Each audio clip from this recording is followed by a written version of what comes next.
Huh? What are you doing in my swamp? Hello everybody, this is Ogreboy and I'm going to be doing my review for the new movie, The Matrix Resurrections. So, this is the newest movie in the Matrix franchise, and it is just been released. It came out a couple days ago and it's playing on HBO Max and in theaters and everything. I ended up watching it on HBO Max because I've been hearing a lot of mixed things about it, more bad than good. So I was like, I think I'm just gonna watch it on there in case I don't like it very much and everything. So, but yeah, so this one, in this movie, Neo's life takes an unexpected turn when he finds himself back inside the Matrix after years of being away from it and everything. And it's set like 60 years later, but due to stuff that happens in the movie that we find out why, Neo has only aged about 20 years. And that's all I'm going to really say about it. I don't want to ruin this movie for anybody who hasn't seen it, because it is, like I said, a very new movie and stuff. I know most people who have wanted to see it probably have already seen it already, though it's not doing very good at the box office and stuff, but I thought this one was okay. I don't think it was terrible. Like I don't think it was near as bad as some people say it is, but I don't think it was a great entry either. It was definitely not a needed movie. I felt like the Matrix Revolutions, even though it did have its flaws and stuff, was a good ending to the story, and if they would have left it alone and left it as a trilogy, I think that would have been fine.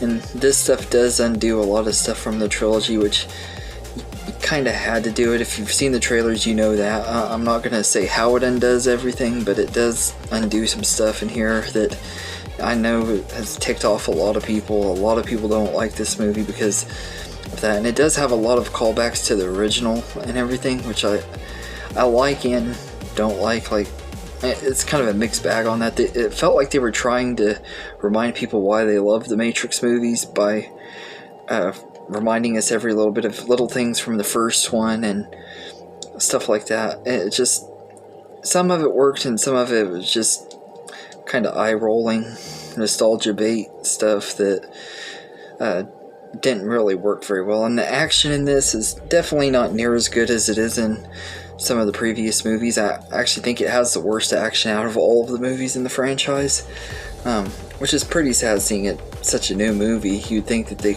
could have had really good action in here, but it kind of felt like it was watered down. Even though the movie's rated R, it kind of felt like the action was watered down to PG-13 level, and they mainly made it rated R so that to get people interested in seeing it. But I will say though that there is a lot of things about it that I do like. I like a lot of certain little twists and turns in here, and the cast are all really great in here.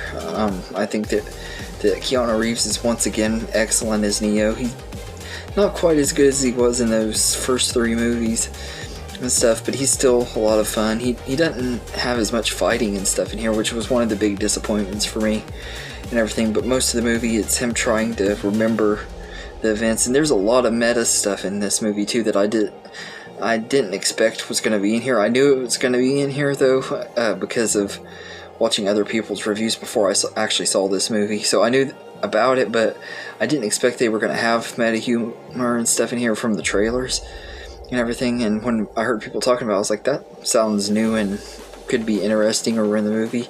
And it does ruin it for a lot of people. Me, it didn't really bother me. Yeah, I thought it was kind of neat how they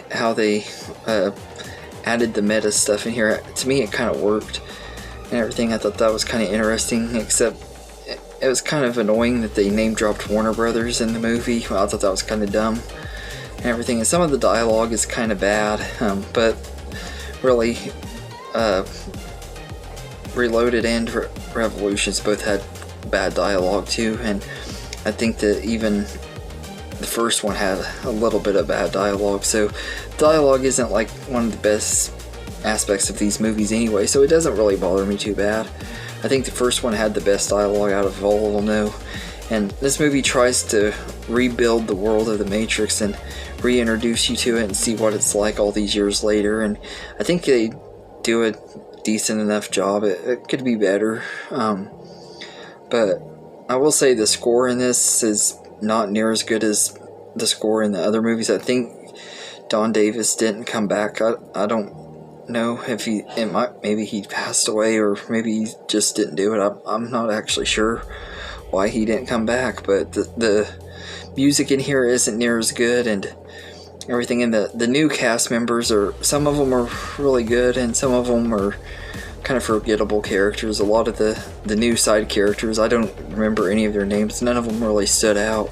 You got the girl with the blue hair, which I thought she was okay and everything. She didn't really do much though for me. She didn't really she wasn't like a standout or anything, but she was fine. And then you got some other new characters in here, and then you get Carrie-Anne Moss back as Trinity, and I thought she was pretty good. I don't really like the way they brought Trinity back though. I thought that was kind of lame, and just not the best writing on that, but they kind of had themselves backed into a corner on how to bring her back anyway. But I think it was okay. She was fine. I mean, it was cool seeing her back and everything. Seeing her kick butt and stuff was pretty cool. So I mean, there were some cool things about her and everything. And Neil Patrick Harris as the analyst, I thought he was a really, really great character. And Neil Patrick Harris was really awesome in this movie. And that was one of the things that surprised me, was he kicked a lot of butt in that movie, and really surprised me at how intimidating he is and stuff. He's a pretty cool villain. But I think all the cast are fine in here, and Yahya Abdul-Mateen, probably butcher his name every time I say it, but he's a pretty good actor. I liked him quite a bit in Aquaman, and he plays a younger version of Morpheus in this movie. I actually really liked him in here. I thought he was very good as Morpheus. He definitely wasn't Lawrence Fishburne, but I think he did a really good job playing the character and everything. And he got the mannerisms and the voice down really well, so he was believable as this younger version of Morpheus. And I like how they kind of explained why he's different and stuff. It made sense and everything, why he's different, but I mean, he's still pretty much the same character and stuff. Like I said, he really fit the role and did a much better job than I thought he was going to, because I didn't buy him in the trailers as Morpheus, but in the actual movie he's pretty good.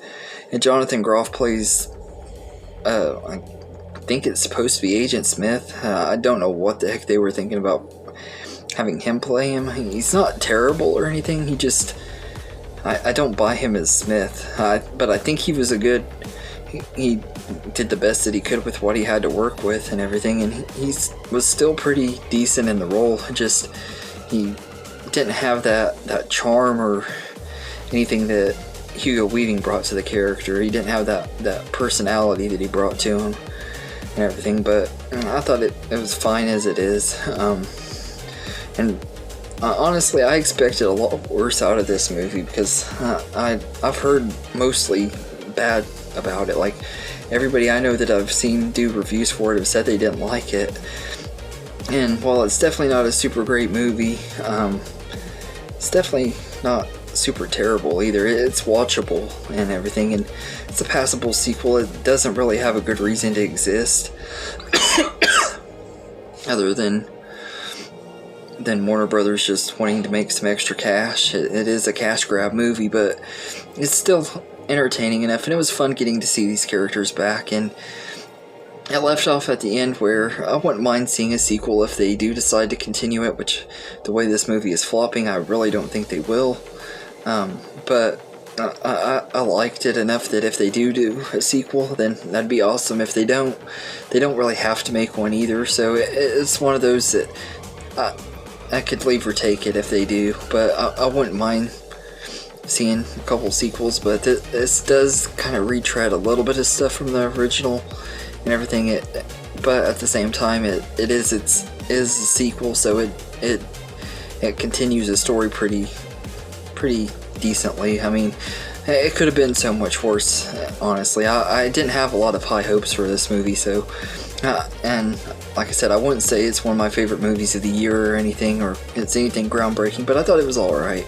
So I'd say I'd give it a 7 out of 10, because I personally enjoyed it. I think it is a slower burning movie, kind of like how the original was kind of a slow burn and stuff, but that was part of what I loved about the original one and everything. I just think that movie was a lot better written, and it built the world up a lot better. This one, they do it differently, and like I said, it's meta and stuff, and they even make jokes about reboots and stuff like that in the movie, which was really weird for a Matrix movie, but at the same time, I kind of liked that they weren't taking itself way too seriously, but at the same time, it took itself seriously enough to where the meta stuff didn't run the movie and everything. So but yeah, so anyway, let me know in the comments what you think of the Matrix Resurrections.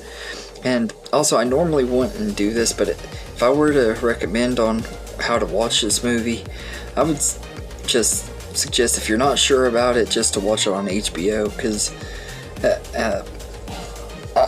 I watched it on there, and it would have been cool to see in the theater and everything, but at the same time, I didn't feel like I missed out on a big experience seeing it on HBO Max either. So if you're more comfortable watching it on streaming, I'd just say watch it on there. If you someone that usually just has to go to the movies to see their movies, which that's how I usually am, then it'd be worth seeing in the theater too. It's either way, it's worth a watch. But if you're not so sure about it and you don't want to spend a lot of extra money on seeing it, it's worth watching on HBO Max at least. But anyway, let me know in the comments what you think of this movie, and I hope you enjoyed this video, and have a good day, everybody.